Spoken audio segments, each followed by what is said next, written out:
Bonjour, ce temps de confinement nous oblige tous à apprivoiser le temps d'une manière nouvelle.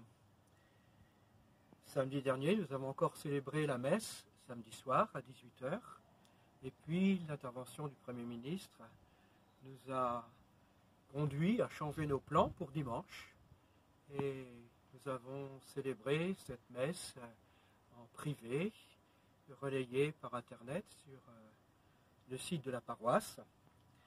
Et vous avez été nombreux à suivre cette messe, plus de 200 connexions à peu près. Alors certains ont eu des petits problèmes techniques, mais la majorité, ça a bien fonctionné. Et d'après tous les retours que vous nous avez donnés, nous nous sentons confirmés. Je me sens confirmé pour aller plus loin, pour favoriser dans ce temps particulier le lien entre nous, à la fois le lien fraternel et puis le lien spirituel, la communion dans la prière. Je me disais aussi, en pensant à ce que vous vivez, que ce temps est vraiment à inventer.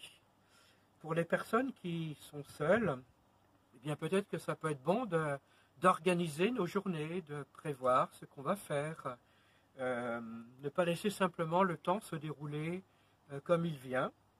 Mais voilà, prévoir quand est-ce qu'on se détend, quand est-ce qu'on prend des temps de lecture, quand est-ce qu'on prend des nouvelles des uns des autres par téléphone ou autrement, favoriser les liens amicaux, du temps peut-être pour la prière. Et puis pour ceux qui sont en famille, il y a toute une vie à organiser d'une manière nouvelle. Je me disais qu'au bout d'un jour ou deux, ça pouvait être bien en famille. Je ne sais pas ce que vous en pensez, ce sera à chacun de vous de voir bien entendu. Mais vous pourriez faire un premier bilan en famille pour s'écouter les uns les autres et puis voir ensemble, établir ensemble une charte du temps, comment vivre harmonieusement ce temps de confinement ensemble pour que chacun ait son espace personnel et puis aussi pour qu'on s'entraide les uns les autres dans la famille à garder la bonne humeur, à se rendre service, à trouver la bonne manière de vivre ensemble. Là aussi, on peut se donner des idées sur la détente, sur la manière dont on répartit les différents temps de la journée. Voilà, mais ça, vous trouverez par vous-même, je pense. Voilà, en tout cas, on va essayer, à travers le site internet de la paroisse, de rester en communication les uns avec les autres, et puis de se donner, d'échanger toutes les bonnes idées qu'on peut se donner, et puis se nourrir, s'encourager mutuellement dans ce temps particulier. En tout cas, on est bien avec vous tous, on prie les uns pour les autres, et on reste unis plus que jamais. Alors, ce matin, au lever du soleil, je regardais ce ciel tout rouge, et puis à côté l'église, dans la pénombre, et je pensais à ce psaume 23, « Le Seigneur est mon berger », et je ne manquerai de rien. Puis un peu plus loin, sur des pâturages, il me mène. Et je me disais aujourd'hui, où est-ce que nous sommes menés? Alors, nos activités s'arrêtent, moins de bruit, mon rythme est modifié, mais pourtant, il me mène. C'est mon assurance. Il nous mène et il nous met ensemble différemment. Et puis j'entendais comme une invitation à faire de la place dans le temps qui m'est donné, de la place parce que Dieu parle dans le silence, il entend mes soucis, mes murmures. Dieu aime converser avec nous dans le désert, dans l'Exode, on sent que Dieu se manifeste de manière particulière. Alors c'était comme une invitation pour moi et peut-être pour vous aussi d'accueillir la paix, cette promesse que Jésus nous fait quand il est avec nous, de nous donner sa paix. Et j'entendais aussi comme une invitation à accueillir Dieu qui est simple dans la parole échangée, le geste donné, cette pensée, d'être plus accordé à ce qui nous unit, ce qui m'unit aussi à ce qui est le meilleur, à choisir ce qui est le meilleur. Un cœur qui sait écouter, et Dieu aime un cœur qui écoute, aussi cette invitation à entrer dans le repos, comme le psaume 94 le dit. Dieu aime que l'on puisse se disposer et qu'on puisse accueillir le repos qu'il veut pour nous. Donc que ce temps soit peut-être un apprentissage plus important à ce que nos pensées, nos paroles, nos actes, eh bien, puissent être disponibles pour accueillir la paix que Dieu veut pour nous, la joie, l'amour dans ce temps éprouvant. Le Seigneur est mon berger, je ne manque de rien.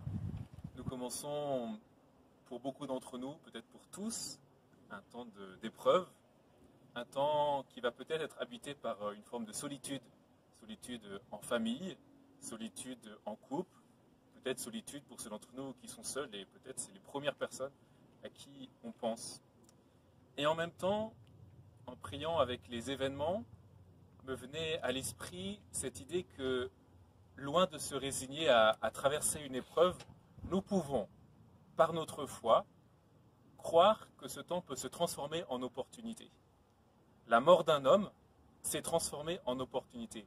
La mort du Christ nous a donné le salut. Toute occasion peut être pour Dieu une opportunité.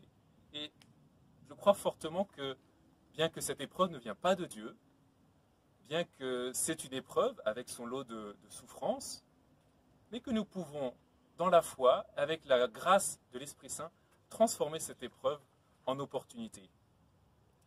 Fort de ce constat, nous avons discerné ensemble et choisi de garder autant que possible ce contact. Donc chaque jour, sur le site de la paroisse, sur cette même page, nous produirons soit une vidéo, un contenu, nous renverrons vers une vidéo, une bande-son, un article qui pourrait nous nourrir spirituellement, qui pourrait nous donner des astuces, des idées, des témoignages sur comment nous pouvons, dans ce temps qui nous est donné, ce temps peut-être plus enfermé, vivre quelque chose de la fraternité, de la communion, de la proximité entre nous.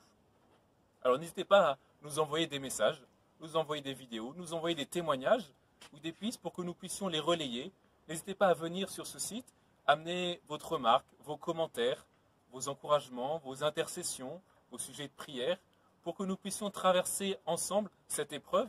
Et comme le disait le président hier soir, quand nous sortirons de cette guerre, quand nous sortirons de cette épreuve, quand après Pâques quelque chose de la résurrection se passera, nous serons bien plus forts et peut-être même que nous serons bien plus unis.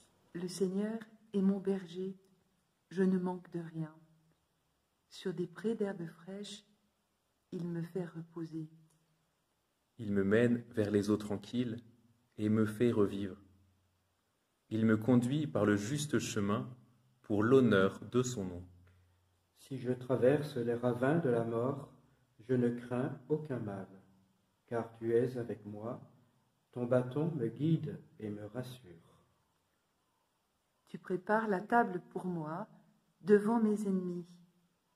Tu répands le parfum sur ma tête, ma coupe est débordante. Grâce et bonheur m'accompagnent tous les jours de ma vie. J'habiterai la maison du Seigneur pour la durée de mes jours. Gloire soit au Père, et au Fils, et au Saint-Esprit, pour les siècles des siècles. Amen.